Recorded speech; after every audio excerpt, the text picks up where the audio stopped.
Back in the 1990s, the #1 restaurant in New York City was a restaurant called Lutèce. Andre Saltner was a chef, a French chef. And one of the things that he had you do during the interview was make an omelet. If you knew how to make a proper omelet, you knew how to cook. If you didn't know how to make an omelet, you don't know how to cook. Hi everyone, welcome to another episode of Cooking with Chef Rich. Today we're going to be making a fluffy cheese omelet. First thing I'm going to do is I'm going to light my fire so my pan gets nice and hot. And we're going to talk a little bit about the ingredients. Over here I have 3 eggs that I've already mixed up a little bit. 3 eggs is pretty standard for an omelet. I have 2 pieces of American cheese. As far as cheese goes, you can use Swiss, provolone, Monterey Jack, cheddar, any type of cheese you like. The method of making an omelet is more important than the actual ingredients that go into it. Whatever ingredients you like can go into an omelet for the most part. How you make it is kind of more important. As I said, I'm going to be making a fluffy omelet, sometimes known as a French omelet.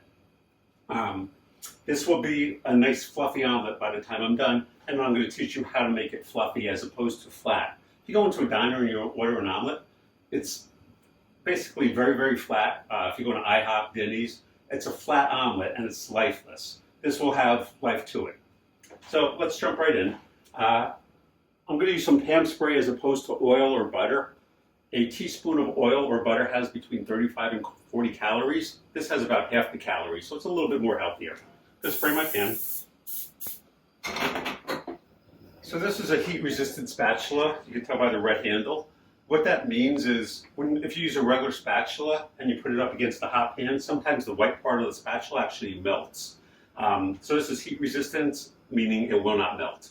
Okay, so now that the pan is hot, you can tell that the oil from the pan spray is starting to bead a little bit, so the pan is nice and hot. What we're going to do is I have my 3 eggs, I have it nice and mixed, and put it all in. And I'm going to keep moving this. As the omelet solidifies, I keep moving it, and what that does is it forms nice curds. Actually turn down my pan, my heat a little bit.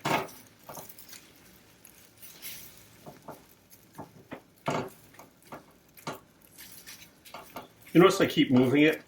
As long as there's liquid in it, or the eggs are liquidy, I should say. Once towards the end, I make sure it's very, very flat. I'm going to cook it just a little bit more, a couple seconds.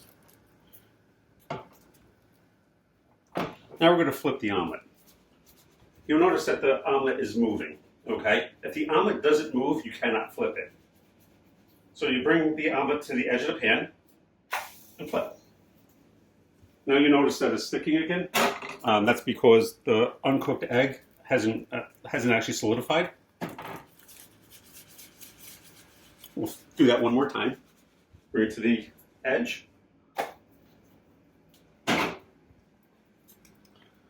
Now a proper French omelet, I'm going to add my cheese.